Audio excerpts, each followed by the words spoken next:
नमस्कार बंधुरा मीरार रान्नाघरे आपनादेर सबाइके स्वागत। कयेकदिन शरीर खारापेर जोन्नो आमी रेसिपि दिते पारिनी। प्लिज प्लिज पुरो रेसिपिटा देखबेन। आजकेर रेसिपि मिष्टि सिमाई एकदम बानानो सहज और खेतेও दारुण लागे। चलुन ताहले पुरो रेसिपिटी देखार जोन्नो अनुरोध रइल। ग्यासेर मध्य कड़ाई बसिएछि, दिए दिलाम 2 चामच भरे भरे आमी 2 चामच घी दिएछि। एबार एखाने आमी कयेकटा ड्राई फ्रूट निएछि आमंड कुचि और काजू बादाम निएछि, आपनारा किशमिशও निते पारेन। एबार मीडियाम आँचे हालका ब्राउन कालार करे भेजे निलाम। एगुलोके आमी एकटा पात्रे आमी तुले निচ্ছি। एबार ओई एकই कड़ाইয়ের মধ্যে দিয়ে দেব 1 বাটি সিমই। সিমইয়ের পরিমাণটা আপনারা বাড়িয়ে কমিয়ে নিতে পারেন। এবার মিডিয়াম আঁচে এগুলোকে নাড়াচাড়া করে হালকা ব্রাউন কালার করে ভেজে নেব। পুরো রেসিপিটি আপনারা দেখতে থাকুন। রেসিপিটা বানানো একদম সহজ আর খেতে দারুণ স্বাদের হয়। এরকম লাল লাল করে ভাজা হয়ে গেলে তারপর এটা আমি তুলে নিচ্ছি। ওই একই কড়াইয়ের মধ্যে দিয়ে দেব 500 গ্রাম লিকুইড দুধ। আর লিকুইড দুধটা আমি আগে থেকে একটু জাল করে নিয়েছি। এবার এর মধ্যে দিয়ে দিচ্ছি 3 চামচের মতো গুঁড়ো দুধ। আর গুঁড়ো দুধের পরিমাণটা আপনারা বাড়িয়ে কমিয়ে নিতে পারেন। এবার এটা একটু নাড়াচাড়া করে ভালো করে গুঁড়ো দুধটা মিশিয়ে নিচ্ছি আর দুধটা আমি ফুটতে দেব। আমার চ্যানেলে আপনি যদি নতুন হয়ে থাকেন প্লিজ আমার চ্যানেলটি সাবস্ক্রাইব করবেন আর পাশে থাকা বেল আইকনটা পুশ করে দেবেন আমার নতুন ভিডিও পাওয়ার জন্য।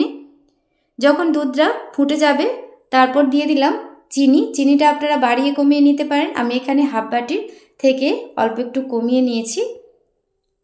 যখন চিনিটা ভালোভাবে গলে যাবে এর মধ্যে দিয়ে দিলাম ভেজে নেওয়া সিমই আর দুটো আমি এলাচটা মুখ ফাটিয়ে নিয়েছি ওর মধ্যে দিয়ে দিলাম।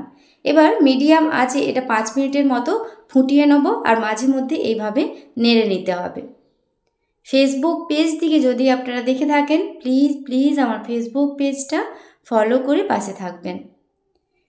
5 মিনিটের মতো ফুটে যাওয়ার পর দিয়ে দিলাম ভেজে নেওয়া ড্রাই ফ্রুট দিয়ে আবারও 2 থেকে 3 মিনিট ফুটিয়ে নিতে হবে। মিষ্টির মধ্যে একটু লবণ দিলে এর স্বাদটা কিন্তু আরও ভালো আসে। অল্প একটু আমি লবণ ব্যবহার করছি, করে ভালো করে মিশিয়ে নিচ্ছি। আবারও মিডিয়াম আঁচে একটু নাড়াচাড়া করে 2-3 মিনিট আবারও রান্না করে নিচ্ছি। এই রেসিপিটা কিন্তু এইরকম পাতলা থাকবে, তবেই নামিয়ে নিতে হবে। একটু ঠান্ডা হয়ে যাওয়ার পর এটা কিন্তু অনেকটাই ঘন হয়ে যাবে। গ্যাসের ফ্লেমটা এই রকম অবস্থায় আমি বন্ধ করে দেব আর 5 মিনিট পর আপনাদের দিকে দেখাচ্ছি। দেখুন গ্যাসের ফ্লেমটা কিন্তু এই সময় আমি অফ করে দিয়েছি। 5 মিনিট পর দেখুন অনেকটাই কিন্তু ঘন হয়ে গেছে। এই রকম অবস্থায় আপনারা পরিবেশন করবেন। আমি একটা পাত্রের মধ্যে নিয়ে আপনাদের দিকে দেখাচ্ছি। তৈরি হয়ে গেল মিষ্টি সিমাই রেসিপি। খুবই সহজে হয়ে যায় আর খেতেও দারুণ লাগে। ঝটপট এটা বানিয়েও নিতে পারবেন। ওপর দিয়ে কয়েকটা ড্রাই ফ্রুট দিয়ে আমি সাজিয়ে নিচ্ছি। আজকের এই রেসিপিটি আপনাদের কেমন লাগলো অবশ্যই কমেন্ট করে জানাবেন। রেসিপিটি ভালো লেগে থাকলে প্লিজ একটি লাইক কমেন্ট শেয়ার করবেন। চলুন তাহলে বাড়িতে বানাবেন, খেতে দারুণ স্বাদের হয়। আজকের মতো রেসিপিটি এই পর্যন্তই।